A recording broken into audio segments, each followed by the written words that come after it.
할렐루야. 말씀의 소리, 기도의 소리, 찬양의 소리로 하나 되는 소라하나교회 부활절 감사 예배를 하나님께 드리도록 하겠습니다. 먼저 사도신경으로 우리들의 신앙을 고백하겠습니다. 나는 전능하신 아버지 하나님 전지의 창조주를 믿습니다. 나는 그의 유일하신 아들 우리 주 예수 그리스도를 믿습니다. 그는 성령으로 잉태되어 동정녀 마리아에게서 나시고 본디오 빌라도에게 고난을 받아 십자가에 못 박혀 죽으시고 장사된 지 사흘 만에 죽은 자 가운데서 다시 살아나셨으며 하늘에 오르시어 전능하신 아버지 하나님 우편에 앉아 계시다가 거기로부터 살아있는 자와 죽은 자를 심판하러 오십니다.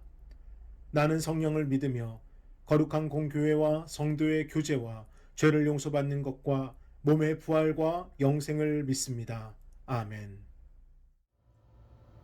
찬송가 160장 무덤에 머물며 우리 함께 찬양하겠습니다.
오늘 함께 보실 하나님의 귀하고 복된 말씀은 마가복음 16장 1절로 4절까지의 말씀입니다.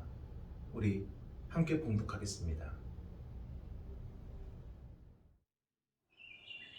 안식일이 지남에 막달라 마리아와 야고보의 어머니 마리아와 또 살로메가 가서 예수께 바르기 위하여 향품을 사다 두었다가 안식 후 첫날 매우 일찍이 해돋을 때 그 무덤으로 가며 서로 말하되 누가 우리를 위하여 무덤 문에서 돌을 굴려주리요 하더니 눈을 들어본즉 벌써 돌이 굴려져 있는데 그 돌이 심히 크더라. 부활의 주일이 밝았습니다. 부활의 메시지가 우리를 살리는 힘이 되기를 주님의 이름으로 축복합니다.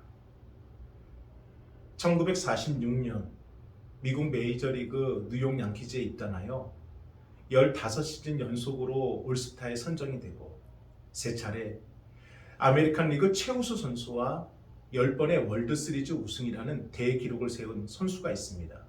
그는 메이저리그 역사상 최고의 포수였던 요기 베라입니다. 그는 선수뿐만 아니라 지도자로서도 인정받아 뉴욕 양키즈와 뉴욕 매츠에서 감독을 지냈는데, 그가 뉴욕 매츠의 감독이던 1973년 팀이 지구 최하위로 처져 있었을 때 한 기자가 감독에게 이렇게 질문했다고 합니다. 감독님, 이제 끝난 것 아닙니까? 더 이상 팀에는 희망도 안 보이고 여기서 이제 시즌이 끝난 것 아닙니까? 라는 질문을 하게 됩니다. 그때 베라 감독은 끝날 때까지 끝난 것이 아니다 라는 말을 남기고 그의 이 매치를 지구 우승과 월드시리즈 진출을 이루게 됩니다. 그러면서 베라 감독의 끝날 때까지 끝난 것이 아니다 라는 이 말은 스포츠 분야에서 자주 회자가 되었고, 이제는 스포츠뿐만 아니라 끝까지 포기하지 않는 사람들에 대한 헌사로 읽혀지고 있습니다. 비록 지금은 잘 풀리지 않지만 언젠가는 역전의 기회가 올 것이다. 지금은 잠시 주저앉아 있지만 언젠가는 다시 높게 도약할 것이다. 그래서 드라마 응답하라 1994에서 칠봉이가 사랑하는 사람에 대한 간절한 마음을 담아 고백했던 대사이기도 합니다. 사랑하는 여러분, 우리는 지난 사순절 40일의 새벽을 깨워 기도로 여기까지 왔고, 예수님의 고난의 길을 말씀을 따라 동행하며 오늘 부활의 아침을 맞이했습니다. 우리가 여기까지 이렇게 달려온 이유가 무엇입니까? 부활의 주일을 우리가 기다리고 감사하고 이토록 거룩하게 구별하여 예배드리는 그 까닭이 무엇입니까? 부활이 사실이고, 부활이 생명이고, 부활이 증거이고, 부활이 구원이고, 부활이 승리이기 때문입니다. 우리는 예수님의 부활을 믿고 그 주신 말씀을 확신하며 우리의 그 믿음과 확신이 우리 신앙의 전부이기 때문입니다. 하지만 예수님 당시 예수님을 체포했던 로마의 병사들과 그들에게 명령했던 로마의 정치꾼들, 그리고 그들 모든 것을 조종했던 유대인들은 예수님을 십자가에 못 박고 예수님의 죽음을 확인하는 순간 자신들이 이겼다 믿고 확신하였습니다. 이제 예수님이 십자가에서 죽었으니까 다 끝난 것이다. 그동안 예수님을 믿고 따랐던 제자들과 사람들은 이제 자신들이 틀렸다는 것을 인정하게 될 것이다. 오직 자신들의 생각과 판단과 종교가 맞다라는 확신을 그들은 갖게 됩니다. 왜요? 죽으면 끝이니까요. 죽으면 더 이상의 희망도 소망도 헛된 것이니까요. 하지만 그 죽음이 끝이 아니라는 것을, 끝날 때까지 끝난 것이 아니라는 것을 예수님께서 친히 보여주십니다. 그것이 바로 부활입니다. 저는 그래서 부활하신 예수 그리스도를 증거 삼아 예수 그리스도의 이름으로 여러분에게 선포합니다. 여러분의 삶의 그 어떤 것도 죽음을 이기시고 승리하신 예수 그리스도를 믿음으로 말미암아 반드시 해결되는 축복과 은혜가 넘쳐나길 주님의 이름으로 축원합니다. 세상의 그 무엇도, 세상 그 누구도 우리의 삶을 누를 수 없고 우리의 신앙을 멈추게 할 수 없습니다. 우리의 삶은 부활의 삶인 것이고 우리의 신앙은 부활의 믿음의 신앙인 것입니다. 그렇다면 하나님께서는 우리가 품고 있는 이 부활의 믿음과 신앙을 통해 지금 이 시대에 어떠한 열매를 맺고 계실까요? 첫 번째는 변화입니다. 여전히 세상의 많은 사람들은 예수 그리스도를 신화 속 인물이나 아니면 위대한 성인 중 한 사람 정도로만 여깁니다. 그래서 그들에게 이 성경의 말씀은 받아들이기가 너무나도 어렵고, 특히 이 부활에 대한 메시지는 도저히 이성적으로 합리적으로 이해할 수 없고 해석할 수 없는 난제입니다. 어떻게 죽은 사람이 다시 살아난다는 것인지, 과학적으로 증명할 수 없는 이 부활을 어떻게 믿으라는 것인지, 그래서 사람들이 교회에 나오면서도 가장 큰 걸림돌이 되는 것이 바로 이 부활에 대한 메시지입니다. 그런데 지금뿐만 아니라 예수님의 존재와 사명과 부활은 예수님 당시에도 논쟁거리였고 문제의 핵심이었습니다. 우리 마가복음 3장 30절을 함께 읽어보겠습니다. 이는 그들이 말하기를 더러운 귀신이 들렸다 함이로라. 아멘. 예수님의 가족들은 처음 예수님의 사역 소식을 들었을 때 예수님이 미쳤다라고 생각을 했습니다.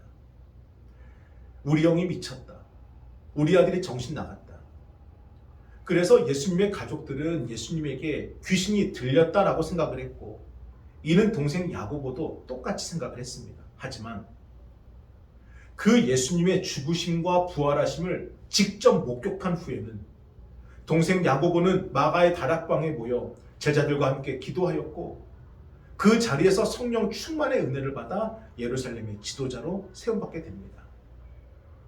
그리고 예수 그리스도가 부활하셨다, 예수 그리스도가 우리의 구원자가 되신다는 그 복음을 전하고 결국 순교의 길을 걷게 됩니다. 처음에는 믿지 않았지만, 처음에는 되려 미쳤다라고 얘기했지만, 귀신이 들렸다라고 얘기했지만, 부활의 믿음과 신앙이 동생 야고보의 삶과 신앙을 변화시켰습니다.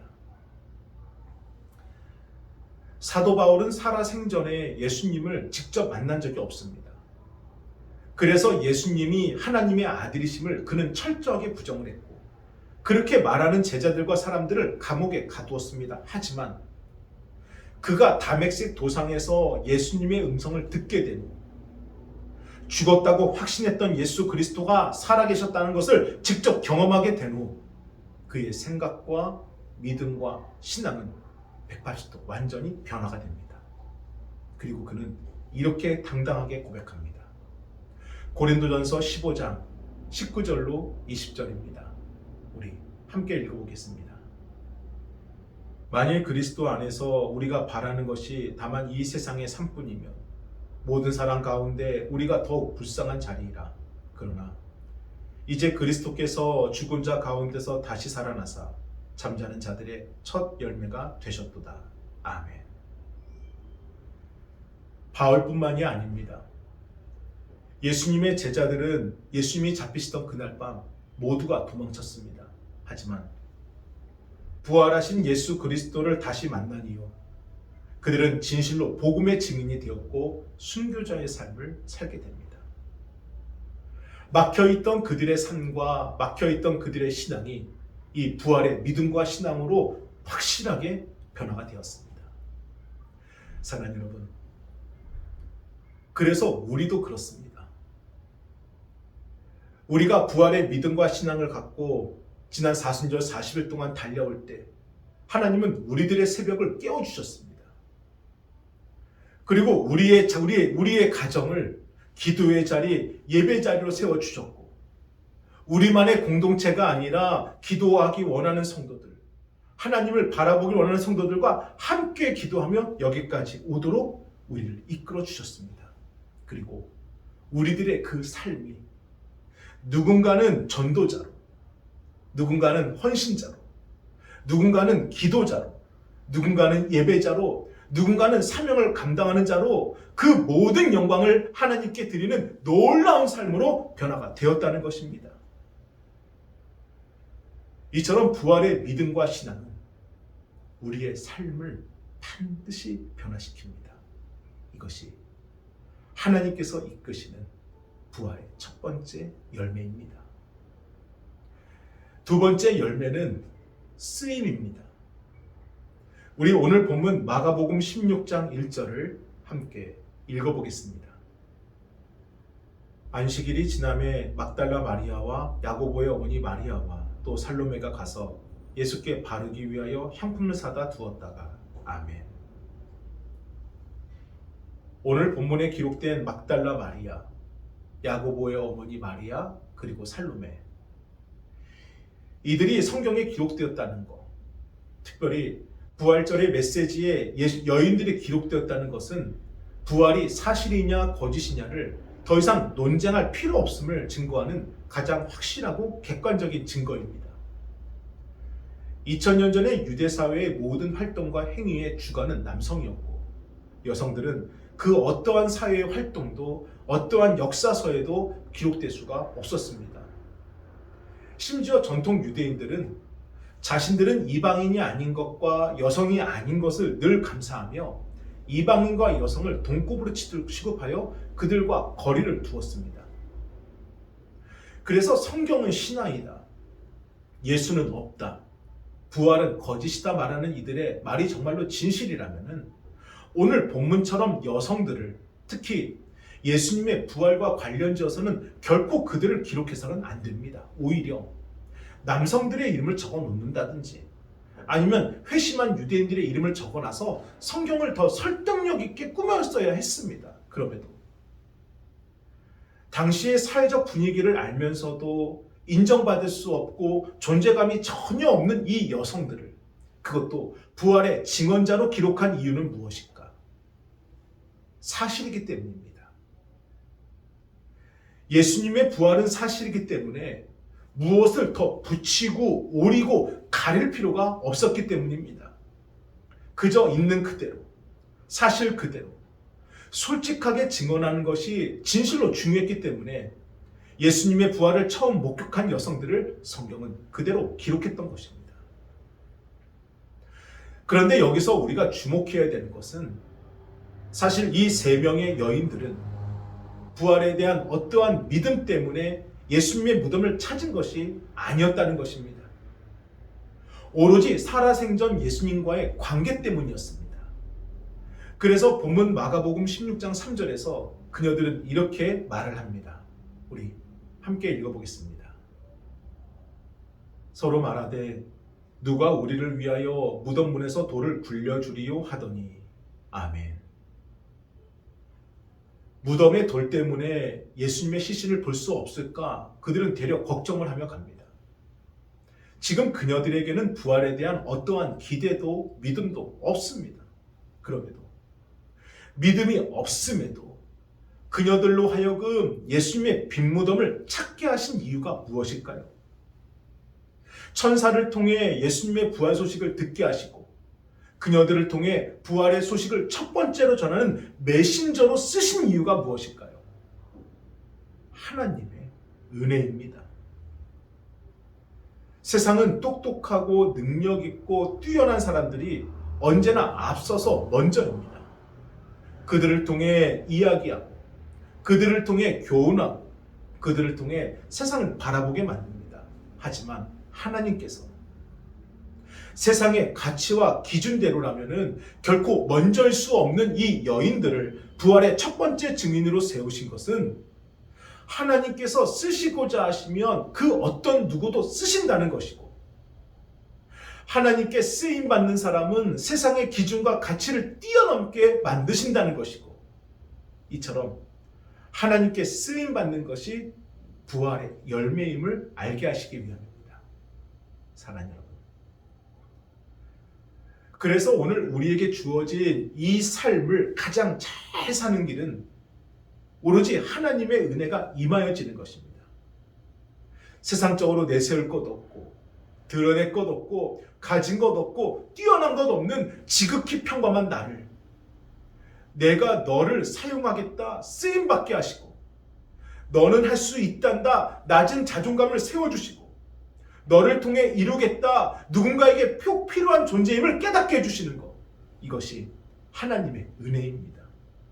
그러므로 오늘 부활의 주일 이렇듯 예배할 수 있는 것이 하나님의 은혜인 것이고, 하늘의 비밀이 담긴 이 하나님의 말씀을 우리에게 듣게 하시고 마음에 품게 하시는 게 하나님의 은혜이고, 이 모든 것이 하나님의 은혜임을 고백하게 하시는 것, 이것조차도 하나님의 은혜인 것입니다. 언제나 즐거움과 기쁨으로 꽃을 파시는 할머니가 한 분 계셨습니다. 그리고 어느 날 그 꽃을 가서 꽃가게를 자주 이용하던 단골 손님이 할머니께 이렇게 여쭙는 겁니다. 할머니, 대체 뭐가 그렇게 행복하셔서 늘 웃으시는 겁니까? 할머니를 보면은 걱정 근심이 전혀 없으신 것 같아요. 하지만 할머니는 아닙니다. 왜 저라고 걱정이 없고 근심이 없겠습니까? 매일 걱정거리가 있죠. 하지만 저에게는 3일의 비밀을 지키는 법칙이 있습니다. 3일의 법칙이요? 3일의 법칙이란 어떤 문제가 생기면 먼저 하나님께 기도하고 그 문제 해결을 하나님께 맡기는 겁니다. 그리고 우리 예수님께서 3일 만에 부활하신 것을 믿는 마음으로 그 문제가 해결될 것이다 3일을 기다려보는 겁니다. 때로는 숫자대로 이 3일 안에 해결 안 될 수도 있는 것도 있지만 3일 동안 그렇게 기다리고 믿고 있다 보면은 문제보다 하나님이 더 커 보이더라고요. 그래서 걱정은 있지만 이렇게 매일 행복하게 웃을 수가 있는 겁니다. 사랑하는 여러분, 부활의 믿음과 신앙을 통해 우리의 신앙과 삶에서 하나님이 맺으신 변화의 열매, 쓰임의 열매는 무엇입니까? 이제는 우리의 가정이 그저 먹고 자고 쉬는 자리가 아니라 기도의 자리, 예배의 자리가 되었다는 것입니다. 새벽을 깨워 기도할 때 어떠한 은혜로 열매가 맺어지는 것을 우리가 봤다라는 것입니다. 그리고 그 모든 것이 하나님의 은혜임을 내가 스스로 고백하게 되었다는 것이고 우리의 삶이 변화되어 하나님께 쓰임받는 신앙이 되었음을 우리가 경험하였다는 것입니다. 오늘 우리가 그토록 기다리던 부활의 아침이 밝았습니다. 끝날 때까지 끝난 것이 아니라는 것을 가르쳐 주신 주님의 이름으로 더 앞으로 부활의 신앙과 믿음으로 달려가는 시작이 되기를 주님의 이름으로 축원합니다. 아멘. 우리 기도하겠습니다. 거룩하신 주여 감사합니다. 부활의 아침이 밝았습니다. 하나님이 맺으시는 그 귀한 열매가 우리의 삶과 신앙에 반드시 맺어질 수 있도록 주님 축복하여 주옵소서. 주님의 은혜를 나타내 주옵소서. 주여 감사합니다.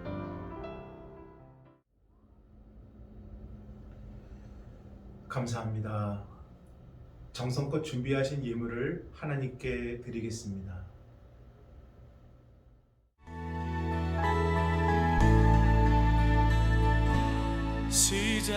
시작됐네. 우리 주님의 능력이 나의 삶을 다스리고 새롭게 하네. 자유하네. 죄와 사망으로부터 나의 삶은 변하고나 충만하네. 시작됐네. 우리 주님의 능력이 나의 삶을 다스리고 새롭게 하네. 자유하네. 죄와 사망으로부터 나의 삶은 변하고나 충만하네.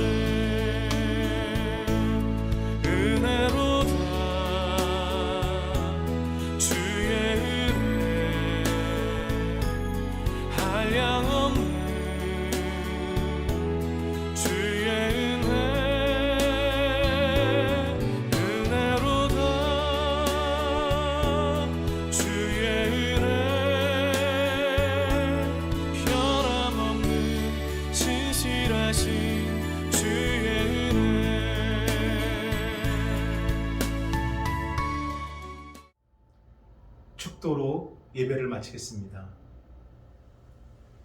이제는 우리 주 예수 그리스도의 은혜와 하나님의 그 크신 사랑하심과 성령님의 감화감동 역사하심이 부활의 기쁨과 부활의 메시지를 붙잡고 살아가는 성도들 위해 이제부터 영원토록 함께 하시길 간절히 축원하옵나이다. 아멘.